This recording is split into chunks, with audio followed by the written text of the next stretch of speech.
My name is Sandra Merritt, and this is my video response for Dr. Crosby's class for Chapter 7 and 8 for Teacher Leadership. So for question number 1, as far as needs assessments, I would use surveys to determine the school's needs and send those out to teachers for a couple of reasons. One of the reasons that I would use surveys for the needs assessment is because the teachers tend to be more honest on a survey because they can do it oftentimes anonymously.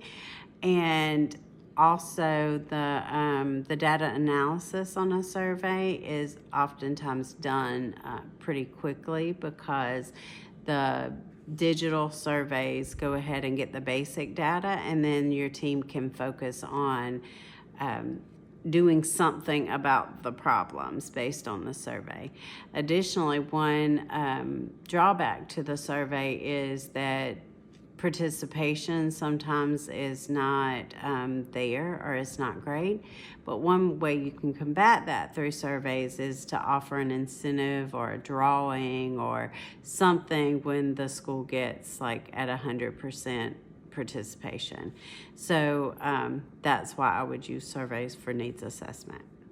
Number 2 is the elevator speech. So this would be my elevator speech. My name is Sandra Merritt, and I have spent 24 years in education, and of those 24 years, about 17 of them have been dedicated to helping students at high risk or high needs. There's been lots of names for that process: SST, RTI, MTSS, but for the last 5 years, I've been dedicated as the MTSS specialist at my school. And did you know that 66% of our student population at our school is screened for needing extra support in behavior and academics or academics? That's a pretty high percentage in our school, or really in anybody's school. And despite that high level of need, the students who we serve on RTI have consistently improved by double digits for the last 3 years. At our end of the year assessments and for behavior on the amount of office referrals and the referral data.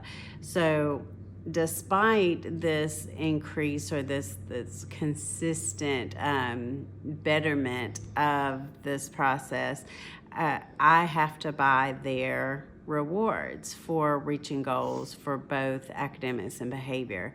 And what I'm suggesting is, at least for the behavior goals, that we have a small portion of our school's PBIS budget could go into rewarding students specifically who receive behavior interventions and to support the process as a school, and so it's not just falling on me.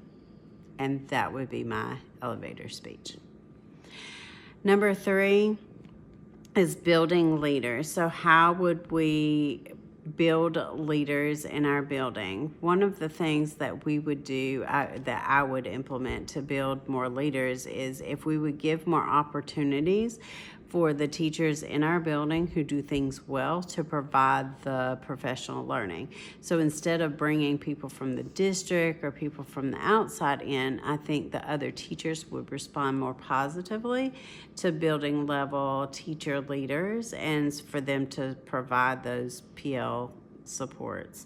Also, in every area, whether it's academic, whether it's subject specific, whether it's special education or classroom management, we have leaders in the building, technology leaders. We have people who are phenomenal at certain aspects of teaching. And I think that one way that we could build leaders is to highlight people who do things really well, because it would encourage other people to try to become really great at something. Also paying for those leadership opportunities, so we could give a stipend for somebody giving a class or holding a class on a Saturday or after school. So instead of just assuming that they will do that and give their time freely, if we would incentivize through paying them for it, I think that that would help build more leaders.